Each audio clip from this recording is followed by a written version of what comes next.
l'huissier de justice, le code des impôts, de la route encore celui de l'éducation, tout ceci n'existe que par la loi. Et pour rappel, un décret, un arrêté, une norme, une circulaire, une directive, un règlement, un acte administratif ne sont pas une loi. Les lois qui obligent n'existent pas. Les lois sont faites pour nous protéger.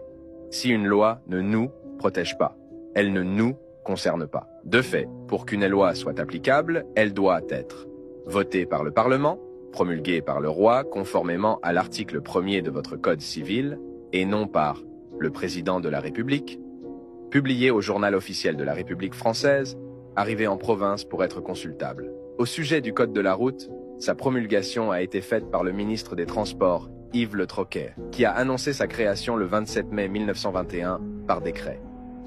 Il n'avait pas le pouvoir de le faire. Ce décret n'est pas une loi.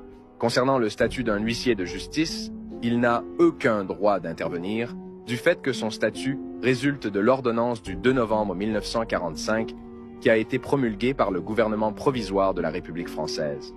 Jusqu'à preuve du contraire, c'était un gouvernement de fait et de transition, n'a pas été créé par Albert Lebrun qui était encore le président officiel de la Troisième République.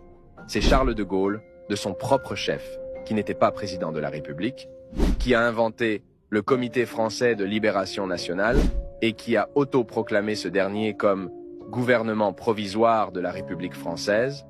Charles de Gaulle, n'étant pas un président élu démocratiquement, il n'avait donc pas l'autorité pour mettre en place un gouvernement provisoire qui aurait pu permettre le vote des lois, et il avait encore moins le pouvoir de promulguer une loi, ni l'ordonnance du 2 novembre 1945. C'est aussi simple que ça. Pas de roi, pas de loi, pas de droit.